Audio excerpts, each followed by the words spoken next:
जय श्री हरि। जय भगवान श्री कृष्ण जी। भगवान और आप चैनल के अत्यंत प्रिय श्रद्धालु भक्तों, आत्मा का सफ़र, जी हाँ, एक होता है जिंदगी का सफ़र और दूसरा है आत्मा का अनंत सफ़र। जिंदगी का सफ़र तो हर जन्म का बंधा होता है उम्र के साथ, लेकिन आत्मा का सफ़र किसी भी प्रकार की उम्र निर्धारित करता ही नहीं है। मरने के बाद आत्मा कहाँ जाती है? क्या वो स्वयं जहाँ उसे जाना होता है वो चली जाती है या उसे कोई लेकर जाता है? अनेक स्थितियाँ और परिस्थितियाँ लोगों ने बताई हैं। कुछ लोगों ने ऐसे अनुभव भी लिए, उनके अनुभव कितने सत्य हैं ये वो स्वयं जानते हैं।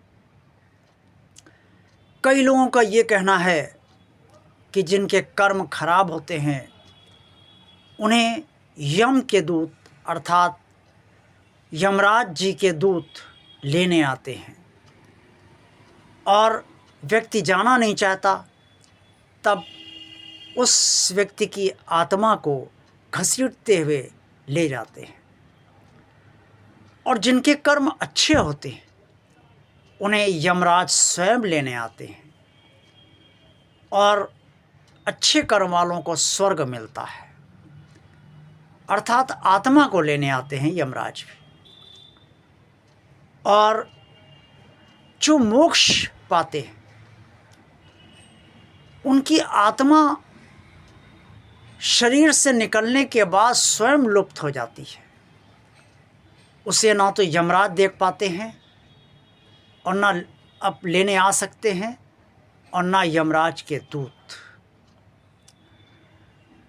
अब ये सब स्थितियां परिस्थितियां विद्वानों ने अपने हिसाब से कही हैं। निसंदेह हमारे ऋषियों मुनियों ने और हमारी सनातन धर्म की परंपराओं के जानकारों ने, महर्षियों ने और स्वयं भगवान श्री राम ने द्वापर में भगवान श्री राम ने त्रेता में और भगवान श्री कृष्ण ने द्वापर में इस बारे में बहुत कुछ बताने का प्रयास और मनुष्य को समझाने का प्रयास किया है। आत्मा किसी को दिखाई नहीं पड़ती और ये सभी भली बात जानते हैं कि आत्मा परमात्मा का ही अंश है। अगर परमात्मा का अंश है तो उसे जीवात्मा भी कहा जाता है, इसलिए क्योंकि वह जीवन धारण करती है। आत्मा ने अनेक योनियां धारण की हैं, अनेक जन्म लिए हैं। उसकी ज़िंदगी का कोई एक सफ़र निश्चित नहीं है। आत्मा को खुद पता नहीं होता है कि वो अगला जन्म कब, कहाँ, कैसे और किस स्थिति में लेगी, अर्थात किस शरीर में प्रवेश करेगी। आत्मा का जन्म तो नहीं होता, लेकिन किस शरीर में और किस प्रकार की योनि में प्रवेश करेगी ये उसे भी पता नहीं रहता है। श्रीमद् भगवद गीता से बढ़कर कोई प्रमाण आत्मा के बारे में नहीं हो सकता है। और श्रीमद् भगवद गीता में स्पष्ट तौर पर वर्णित है, जो भगवान श्री कृष्ण ने अपने प्रिय सखा अर्जुन को बताया कि आत्मा का दिग्दर्शन करना असंभव है।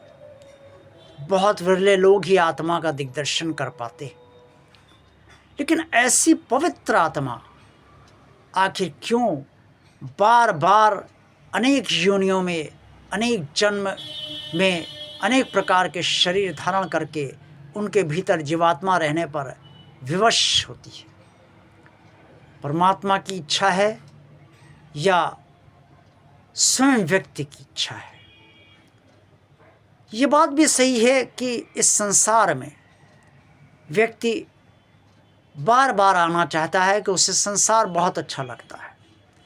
ऐसे अनेक व्यक्ति हैं, अधिसंख्य व्यक्ति हैं जो भगवान तक जाना नहीं चाहते और सोचते हैं भगवान के पास रखा ही क्या है, एक सन्नाटा, भयंकर सन्नाटा।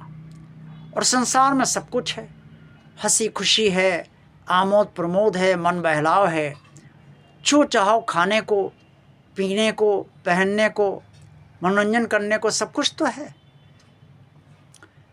ये उनकी रजोगुणी प्रवृत्तियां हैं और वो संसार में ही रहना चाहते हैं, बार बार आना चाहते हैं। कुछ लोग कर्म से बंधे होते हैं, वो सोचते हैं संसार में आएंगे तो बार बार अच्छे कर्म करेंगे और उससे मानव का कल्याण करेंगे। और कई लोग अधर्म करते हैं, अन्याय करते हैं, तमोगुणी प्रधान होते हैं, कभी किसी का भला नहीं करते। उनके कर्म इतने खराब होते हैं कि बार बार वो घटिया से घटिया योनि में भेजे जाते हैं। और अगर अंततोगत्वा परमात्मा की कृपा से उन्हें मानव शरीर प्राप्त होता है तो भी मानव जन्म लेकर भी वो बहुत कष्ट भोगते हैं।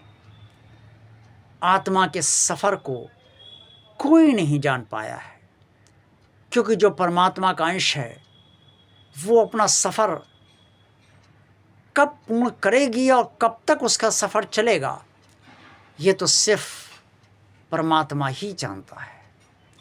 लेकिन ये सत्य है कि आत्मा का सफ़र अनंत है और ज़िंदगी का सफ़र हमारी वर्तमान जन्म की उम्र तक ही सीमित है। आज का वीडियो आपको अच्छा अवश्य लगा होगा तो इसे लाइक अवश्य कीजिएगा। भगवान और आप चैनल को जिन श्रद्धालु भक्तों ने अभी तक सब्सक्राइब नहीं किया वैसे सब्सक्राइब भगवान का कार्य मानकर अवश्य कर दे और आगे बढ़ाने के लिए अन्य लोगों को भी सब्सक्राइब करने के लिए प्रोत्साहित करते रहें। भगवान आप चैनल ज़्यादा से ज़्यादा लोगों को शेयर कीजिए और कमेंट्स बॉक्स में आज के वीडियो के बारे में जो कुछ भी आप सब कहना चाहें वो अवश्य कहिए। आप सबका कल्याण हो। जय श्री हरि, जय भगवान श्री कृष्ण जी।